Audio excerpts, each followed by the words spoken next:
There are two common ways to find out your oxidation number of atoms inside of a structure. One is to go by the rules, and you'll find that in a separate video. The other is to go by the Lewis structure itself. So let's do that example here, and you'll actually see the same molecule done in our other video. So this is ethanol.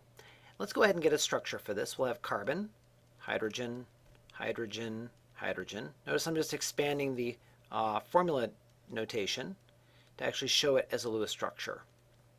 So we'll have our hydrogens, we'll have our oxygen, and we'll have another hydrogen off of that.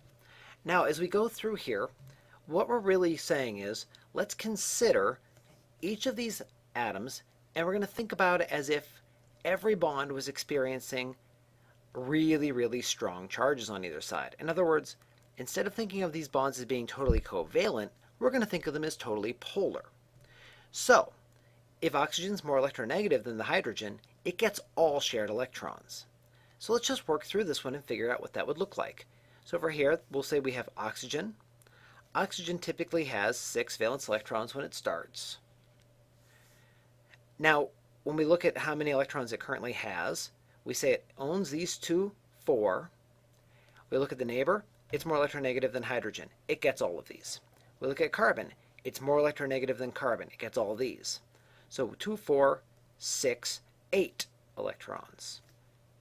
6 minus 8 means we have a minus 2 oxidation number. This is just like when we do formal charge, except formal charge we're making the assumption that everything is 100% covalent.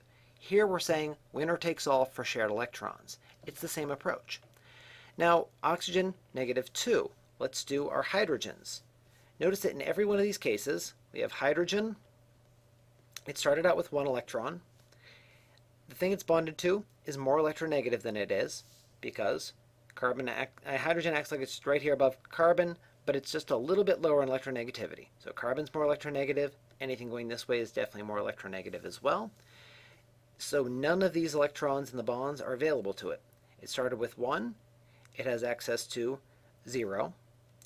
It means it's going to be a +1 oxidation number for this, for each of those hydrogens. Now, if they had different scenarios, we'd actually have to do them separately, but I can point at this and say, hey, look, carbon, more electronegative. Oxygen, more electronegative. So we can just say, yeah, it's +1. Now let's look at the carbons. In this case, carbon, it's equal with the neighboring carbon. So then it actually will split these shared electrons. Carbon was better at stealing electrons than the hydrogen, so it gets 2. 4, it loses here, so it doesn't get any. Picks 1 up from this, so that it's going to give it a 5 oxidation number. So I'm going to say it started with 4. It currently has 5. So I'm going to say that's going to be a -1 formal charge on that hydrogen, on that carbon. We come to this carbon. It's more electronegative than this one, and this one. So it gets 2, 4, and 6. We look at this and say, well, it gets 1 more there, so it'll have 7. Start with 4, subtract 7 from that, and we say, well, this is probably going to be a -3. That seems a little odd. Carbon and carbon should be pretty evenly sharing. Well, remember, these are always estimates of what our oxidation number would be. Now, this will give us some idea that, yeah, this carbon probably has a slightly better negative charge. This one has a little bit more of a positive charge. So if I brought a negative ion in, or a molecule that's reacting with positive charges on carbons, it's probably going to attack here. This one's going to have a slightly more negative aspect to it. But overall, you can see that we still have a -2 charge between both of those. Now, if we had done it and treated them totally evenly, the way that we do when we just use our rules, we may not have anticipated that. But notice that we still end up getting about the same result either way. The only distinction is here on our carbons.